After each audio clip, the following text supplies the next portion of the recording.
as you can see here, I've done some work on my CNC machine. Removed the mighty board, and I've put in an Arduino with a Gerbil shield. This is the V3 shield, and just wanted to talk to you about what I've done here, and some of the pitfalls that I went through. What I have here is, I have my power supply over here. This is a 24 volt DC power supply.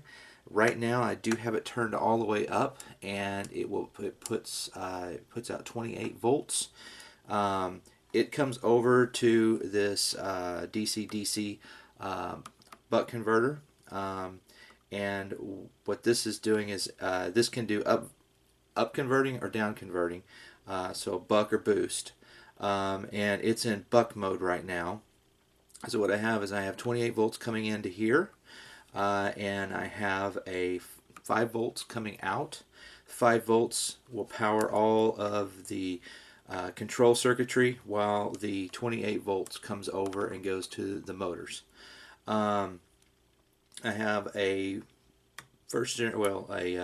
Raspberry Pi B, which I've had laying around forever, and the reason I wanted to do this is because I wanted to basically I wanted some sort of interface so I can have this located elsewhere and be able to access it anytime I wanted to. This can handle cameras and all that good stuff, and this basically just has it's pretty cool. I'll show later on in videos on what kind of software is in this. This I have regular Arduino with the Gerbil shield on top of it, and I did have more drivers, but I'll tell you here in a minute reason why this is like this. But I have my drivers, and each one of these go to the stepper motors. So I have I believe this is X, Y, and then Z. And then, of course, I have the USB from the Arduino connected to the USB in the Raspberry Pi. And I have the Raspberry Pi connected through an Ethernet cable, which will come out, and it goes to a wireless router, and this has WRT loaded on it, and this acts as pretty much just a basically almost like a wireless router type thing. But essentially what this does is this allows me to put it anywhere I want to, and I don't have to worry about the wireless, which, if anyone knows, on these units, Wi-Fi, the dongles are not real consistent, they're not dependable, and it's easier to have this connected to an external device doing your Wi-Fi.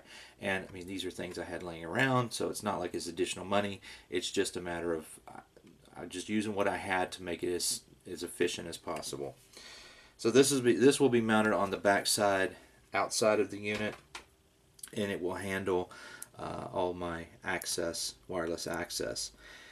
Now, most of this stuff is pretty much straightforward. You hook it up, adjust it, all's well.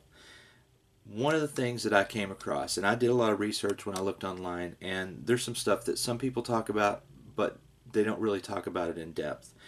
One of the things about this, when you go to set one of these up, the Gerbil shield on an Arduino, the thing that I learned was, do not, under any circumstances, have these motor drivers hooked up to the shield on the Arduino and power it up without the motors hooked up.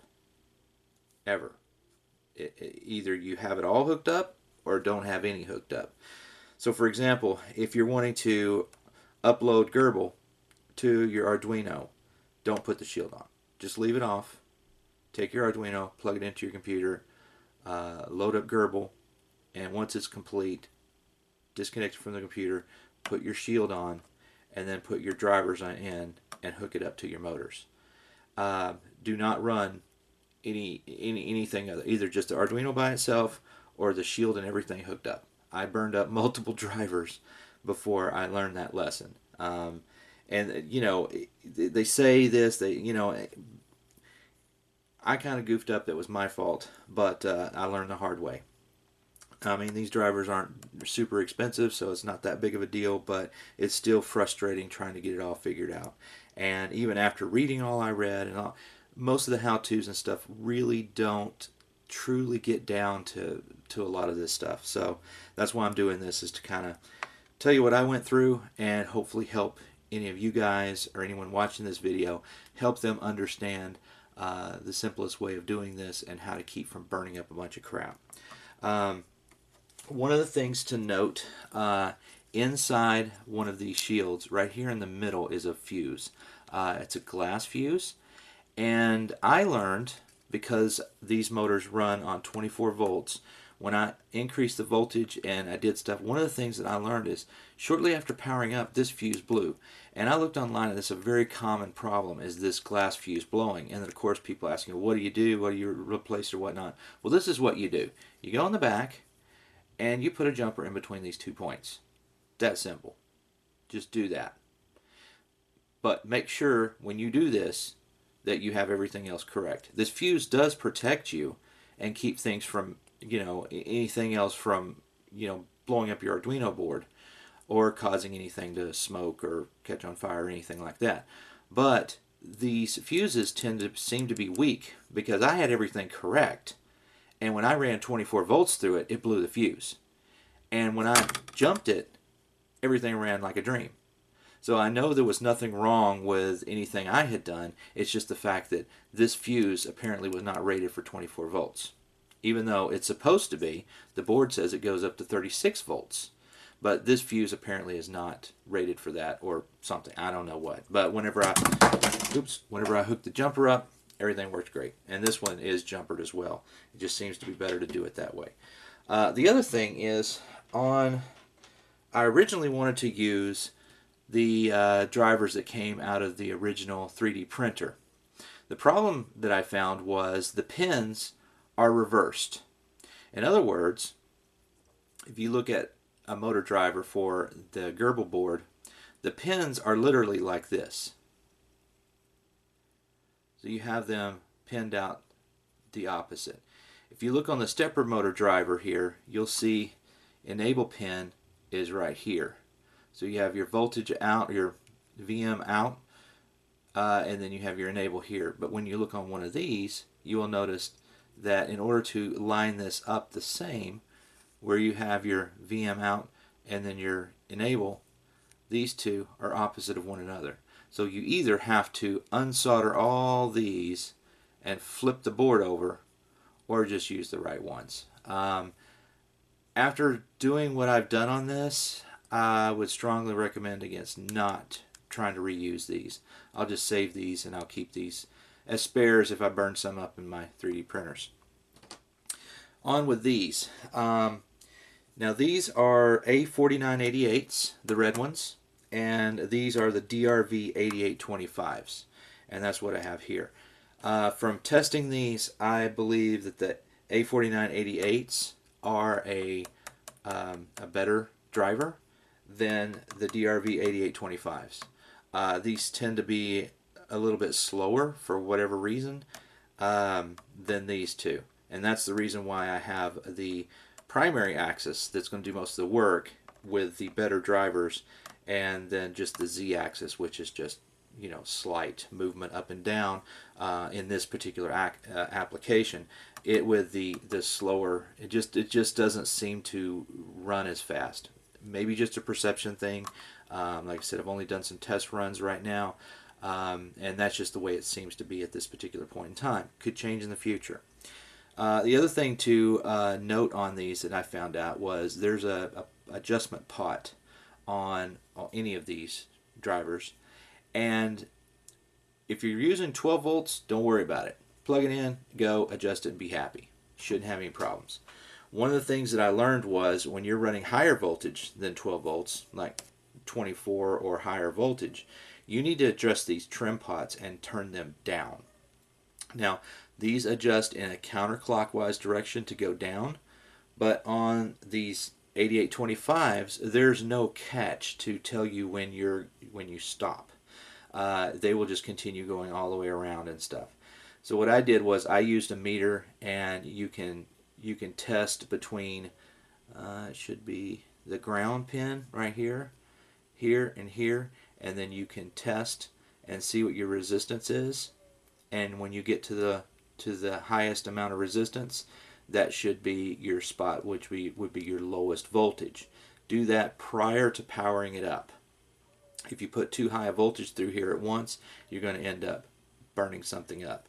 So that's what I did on all of these. Now these, the 4988s, they actually have a stop. You turn them counterclockwise, they stop, you're all the way down. You can power it up and then start turning it up until you get your motors to running smoothly and not making a bunch of noise. There you can run it, test temperatures and all that good stuff to do the final adjustments and whatnot. And they're just a small flathead screwdriver. If you buy a kit, they'll come with a screwdriver in the kit. And then of course you have your heat sinks and whatnot. For right now, I do not have the limits hooked up yet.